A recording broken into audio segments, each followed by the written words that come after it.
Hey guys, it's Kevin, your visa guy here in the Philippines. It has been a while since I put up another video on this channel. Well, I've been busy for a couple of things. Number one, I was helping this expat figure out the transfer of ownership title because he just bought a property and he was not told, so I was able to explain to him the taxes and the processing involved. Number two, I'm working on these two projects. The first one would be for the improvement of this channel.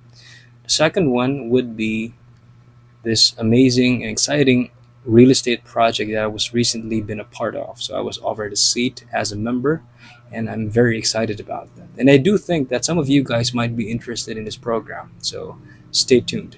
We just need to have this registered. So in a couple of months, you'll hear more about this. So stay tuned. So in the past couple of weeks, I've received a lot of emails from expats who were interested in getting the SRRV. And I was fascinated because most of them are just doing the process on their own, even though they have already talked to visa agencies, and still they decided to do the process on their own. There were several reasons, and a few of them were when they asked the visa agency about the cost, some of them were charged 1,000 USD, right?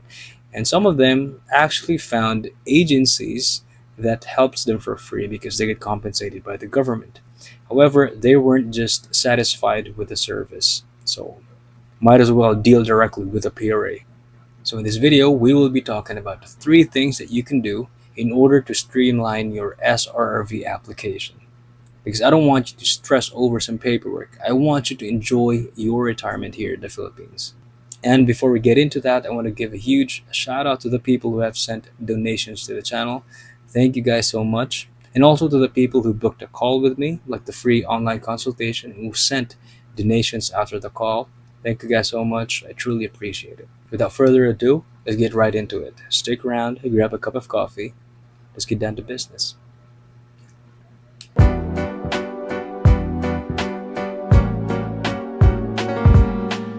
So number one, I want you to focus on securing the important documents first. Not the fees, not the deposit. Important documents first. When you apply for the SRV, there are foreign documents needed from your home country. If you're still back in your home country, that is actually an advantage. Because if you're in the Philippines, it would cost you time and effort to get these foreign documents from your country to be shipped over to the Philippines. When you apply for the SRV, the government wants the originals. So that's why it's much more advantageous for you as an applicant if you start the SRV process while you're still in your home country. So here's a few documents that you need to ensure. Number one would be the police background check, unless if you are 70 years old or if you have lived here in the Philippines for 5 consecutive years, then you are exempted. If not, then you need to get this requirement. Another document that you need to secure would be the pension document. If you qualify under the classic category or under the expanded courtesy, the military one, then you need to get this pension document. It could be from the Social Security or a private pension provider or from the military. As long as the benefit is lifetime, then you're good. So there's a few more foreign documents needed from your home country, depending on your category and depending who are applying with you.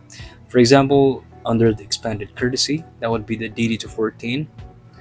Another example, if you apply with your family, because under the SRV, your wife and children can actually be under your SRV. So they could be the dependents of your visa. So whatever visa privilege that you will have, they will also have. So going back to the requirements, if you will be applying with your wife, there will be an additional document, which is the marriage certificate as proof of relationship. For the children, that would be the birth certificates, still for the purpose of proof of relationship. So there are a couple of things that you need to ensure before you travel to the Philippines and secure the SRRV. So focus on those first and the rest would be extremely easy. Promise. Also, we're not yet done. Once you have all of those documents with you, make sure that you have them authenticated. Now, there are two ways to have them authenticated. Number one, if you're still in your home country, you need to have them apostilled. If your country does not belong in this apostille convention, like China, you need to go to the Philippine embassy and have these foreign documents authenticated before you travel to the Philippines. If you're, let's say, you're from the US, you can go to the state office of where you're residing and then have them apostilled. So let's say if you're already here in the Philippines, but you have soft copy of your pension documents, you have soft copy of your police check or DD to 14, and you're here in the Philippines, you do have an option to go to your embassy. Let's say if you're from the US and you have a pension document and a DD to 14, you have soft copy of those. You can actually go to the US embassy or the US consulate in Cebu and have them notarized. Now that is still equivalent to the authentication process that other people do back in their home country, which is the apostille.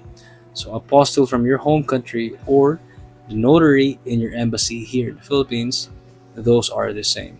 But I'm not sure with other countries. So if you're not, let's say if you are from the UK and you're here in the Philippines, and if you want to do the notary process in your embassy, I would advise first to contact the PRA if that would be acceptable.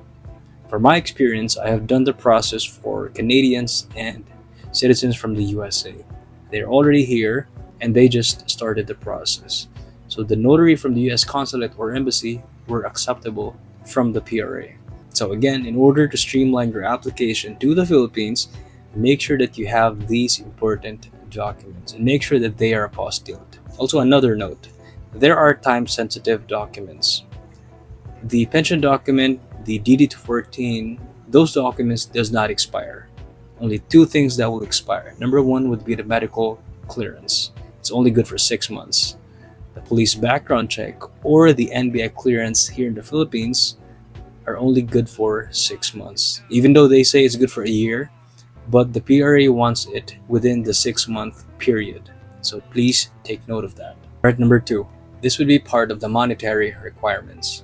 Now this would be the visa deposit. For those qualified under the classic category without pension, that would be 20,000 USD. And for those classic with pension, that would be 10,000 USD.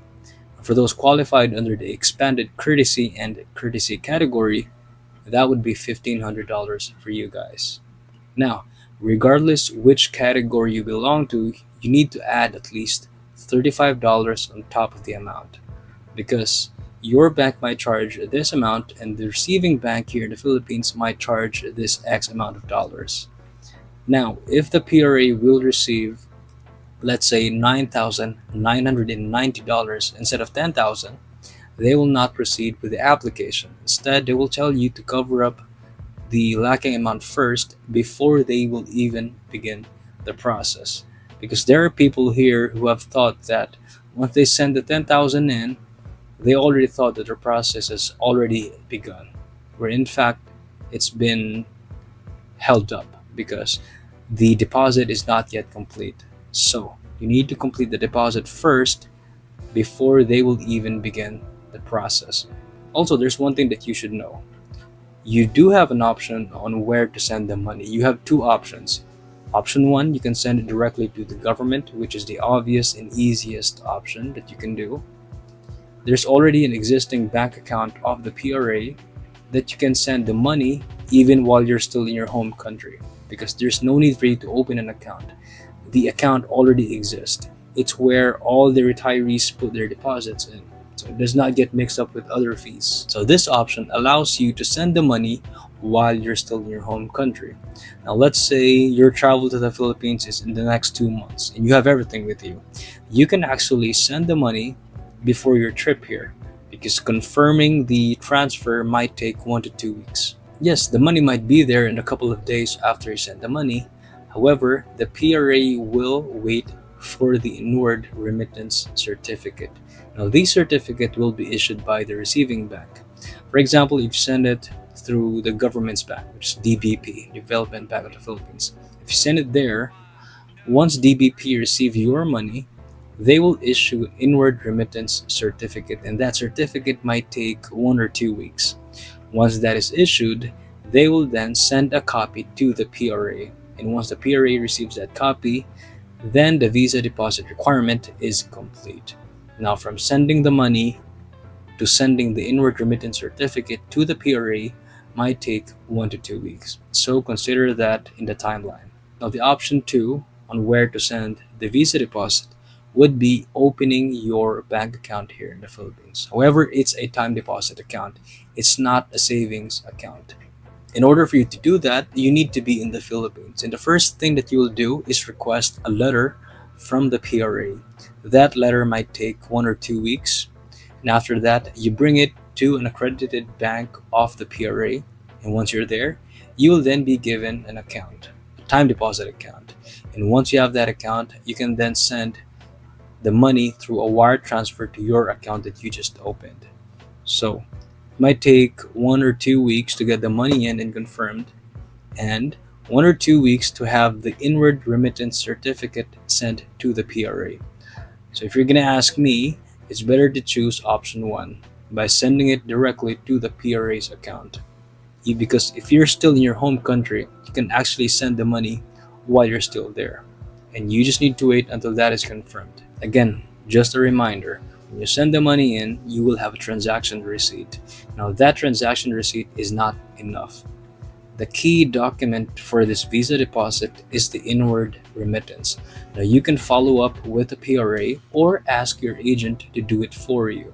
So that's one of the important things of hiring an agent. The agent can actually talk to the banks here and the PRA to see if your payment went through. If you're not doing it with an agent, then you can contact the PRA. Alright, the last one. Number 3, extend your tourist visa before you submit your SRRV application. Now, please know that you can actually get your SRRV within 30 days. But me, I wouldn't risk that chance. And I always tell my clients in the past to at least extend their tourist visa for at least the visa waiver, at least the 29-day visa extension. Because most of my clients are from visa-free countries. They come to the Philippines, they're given a visa-free stay for 30 days, and I always tell them to at least extend for the visa waiver. That brings them up for a total of 59 days stay. Now that is a sufficient time to cover the processing period of getting the SRRV. Because if you, let's say, take the risk of submitting your application under the visa-free for 30 days, if your visa runs out and if the process is not yet done, the PRA will hold your application, contact you to collect your passport so you can do the visa extension. That means pulling out your passport, going to the immigration, coming back in to submit it back, and then they will proceed with the application. If that is not done, the application will not proceed. But the good thing is, the Bureau of Immigration has launched this e-services online where it allows you to extend your tourist visa online. That means you don't need to go to the Bureau of Immigration to extend your visa. You can do the visa waiver online at the comfort of your own home. So it's extremely easy, the same payment. So after the extension is done, the system will generate an official receipt indicating your new visa validity, and that will be sent to your email. And once you have that, you can then print that copy and attach it to your SRRV application. Again, I always suggest to at least extend your tourist visa once, at least for the visa waiver. It's just gonna cost you around 3,000 peso and 130 peso, so around that range, so around 60 bucks. Also, general rule, before you submit your application to the PRA, make sure that you have photos or photocopies of everything. I mean, everything. The DD to 14, the pension documents, the passport, the visa extensions, what else? The visa fees, the clearance, the medical clearance, all of those things. Please make photocopies for your personal record. Please do. By the way, before I forget, the ebook that I made on how to apply for the SRRV is still available and it's free. If you want to donate, feel free to donate, but it's never an obligation. I made the ebook extremely simple so that even if it's your first time to know about this retirement visa, you will have a better understanding on the cost, requirements, and process. It will also give you a better head start whenever you decide to move forward with the SRV program.